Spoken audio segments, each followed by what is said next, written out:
Hello વિદ્યાર્થી મિત્રો, MD sir biology ક્લાસમાં આપ સૌનું સ્વાગત છે। દેશજળ અને પરિવહન પ્રકરણની અંદર આપણે આજે નવા કેટલાક પ્રશ્નો વિશે ચર્ચા કરવાની છે, જેની અંદર પહેલો પ્રશ્ન છે આરબીસી શેમાં જોવા મળતા નથી। આપણો આજનો પ્રશ્ન છે કે આ આરબીસી શેમાં જોવા મળતા નથી। તો આરબીસી શેમાં જોવા નથી મળતા તેની વાત કરીએ તો જનરલી આરબીસી એટલે આપણે જાણીએ રક્તકણો। એ રક્તકણો પૃષ્ઠવંશી સમુદાયના પ્રાણીઓની અંદર જોવા મળે છે, એટલે કે દેડકો, ગાય અને ઊંટની અંદર તો આપણને રક્તકણો જોવા મળે છે, પરંતુ વંદાની અંદર વંદો જે છે એ વંદાની અંદર વંદો એ સંધિપાત સમુદાયનું પ્રાણી છે, તેની અંદર આપણને રક્તકણ જોવા મળતા નથી। તો આપણો ઉત્તર આવશે વંદો એ વંદાની અંદર આપણને રક્તકણો જોવા મળતા નથી। ઓકે મિત્રો, નેક્સ્ટ ક્વેશ્ચન તરફ આપણે જઈએ। બીજો આપણો પ્રશ્ન છે નીચેનામાંથી કઈ બાબતમાં રુધિર કરતા રુધિર રસ અલગ પડે છે? કઈ બાબતમાં રુધિર કરતા રુધિર રસ અલગ પડે છે? હવે રુધિર કરતા રુધિર રસ કેવી રીતે અલગ પડે? તો સીધી સાદી વસ્તુ છે કે જેની અંદર રુધિર જે વાત છે એ રુધિર કરતા રુધિર રસ એ રીતે અલગ પડે છે કે રુધિર જામી જવાના કારકોનો અભાવ। આની અંદર રુધિર જામી જવાના કારકોનો અભાવ હોય તો એના કારણે રુધિર અને રુધિર રસ એકબીજાથી અલગ પડી જાય છે। રુધિર જામી જવાના કારકોના અભાવના કારણે રુધિર કરતા રુધિર રસ અલગ પડી જાય છે। ઓકે મિત્રો, તો નેક્સ્ટ ક્વેશ્ચન તરફ જઈએ।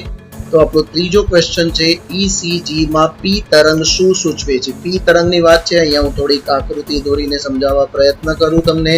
થોડીક આગી પાછી આકૃતિ થઈ શકે છે, પરંતુ તમે બેઝિક સમજી શકો કે પી તરંગની અંદર શું સૂચવે છે। અહીંયા આપણે વાત કરીએ છીએ કે આ જે દર્શાવે છે એ આપણો પી તરંગ છે। એ પી તરંગ આપણને શું સૂચવે છે? આ ઈસીજી ની અંદર ઇલેક્ટ્રોકાર્ડિયોગ્રામની અંદર આ પી તરંગ શું સૂચવે છે? તો જનરલી પી તરંગ છે એ પી તરંગ બંને કર્ણકોનું સિસ્ટોલ સૂચવે છે। બંને કર્ણકોનું સિસ્ટોલ કે ભાઈ બંને કર્ણકોનું સિસ્ટોલ કોણ સૂચવે છે? તો કે પી તરંગ એ બંને કર્ણકોનું સિસ્ટોલ સૂચવે છે। એટલે કર્ણકો સિસ્ટોલ થાય છે પી તરંગ દરમિયાન, એ દરમિયાન ક્ષેપકોનું ડાયસ્ટોલ થતું હોય છે। અને જો વ્યક્તિ ઘાયલ થાય અને તેને રુધિર આપવામાં આવે, પરંતુ દર્દીના રુધિર જૂથની ચકાસણી કર્યા વગર તેને રુધિર આપવામાં આવે તો તે નીચે પૈકી કયું રુધિર આપી શકાય છે? અહીંયા આપણને આપ્યું છે ઓ, બી, એ કે એ બી। હવે જનરલી આપણે જાણીએ છીએ કે ચાર રુધિર જૂથ છે, એ ચાર રુધિર જૂથની અંદરથી આપણને ખબર છે કે ઓ રુધિર જૂથવાળો જે વ્યક્તિ છે એ વ્યક્તિ સર્વદાતા છે, એટલે કે તે કોઈને પણ રુધિર આપી શકે છે। અને ઓ રુધિર જૂથવાળા વ્યક્તિની અંદર એન્ટીજન હોતા નથી, પરંતુ એની અંદર એન્ટીબોડી એ અને બી આવેલા હોય છે। એટલે આપણે કહી શકીએ કે જો વ્યક્તિ ઘાયલ થાય અને તેને રુધિર આપવામાં આવે તો એ વ્યક્તિને કોઈ પણ રુધિર જૂથ જાણ્યા વગર આપણે ઓ રુધિર જૂથ જે છે એ ઓ રુધિર વાળા વ્યક્તિનું બ્લડ આપણે તેને આપવું જોઈએ। કયું બ્લડ આપવું જોઈએ? આપણે ઓ રુધિર જૂથવાળા વ્યક્તિનું બ્લડ તેને આપવું જોઈએ। એટલે યાદ રાખજો મિત્રો, સર્વદાતા છે એટલા માટે ઓ વાળા વ્યક્તિનું આપણે બ્લડ ચડાવીએ એટલે કે લોહી તે વ્યક્તિને આપીએ તો કોઈ વાંધો આવતો નથી। નેક્સ્ટ,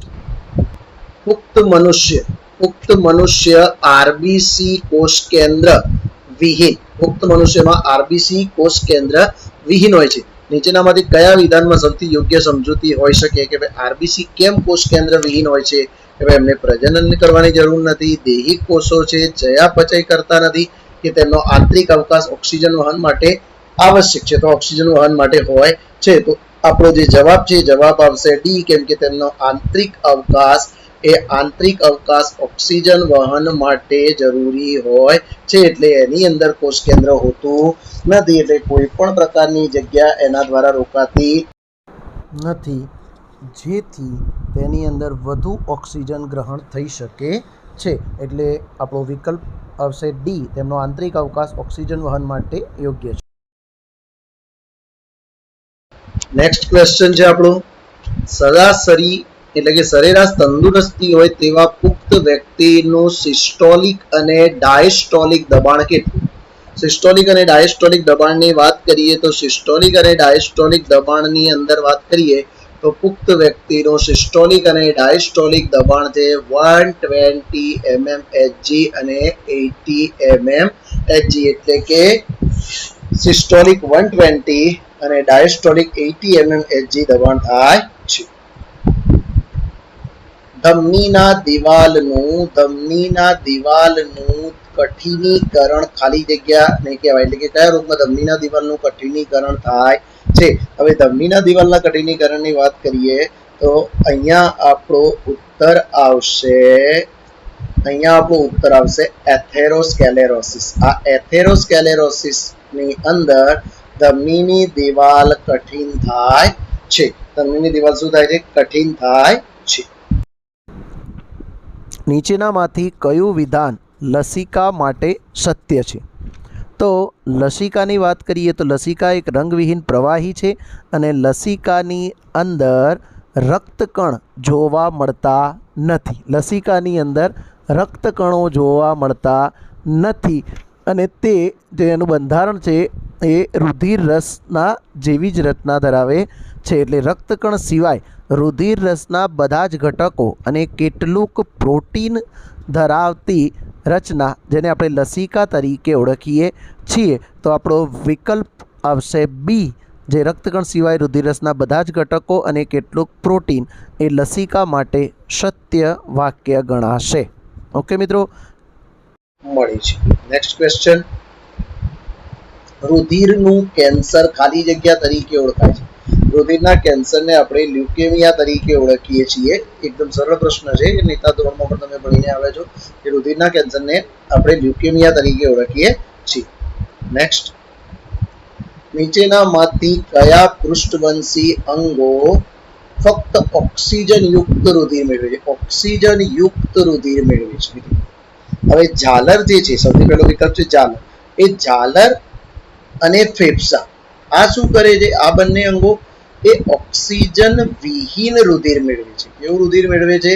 ઓક્સિજન વિહીન રુધિર આ મેળવતા હોય છે. આ કેવું રુધિર મેળવે છે? ઓક્સિજન વિહીન રુધિર મેળવે છે અને તેને ઓક્સિજન યુક્ત કરે છે. યકૃત જે છે આપણું યકૃત નિવાહિકા તંત્ર સાથે સંકળાયેલું છે, એટલે એ જવાબ પણ આવશે નહીં. એક અંગ છે બરોળ, એ બરોળ જનરલી ઓક્સિજન યુક્ત રુધિર મેળવે છે. બરોળ એ ઓક્સિજન યુક્ત રુધિર મેળવે છે.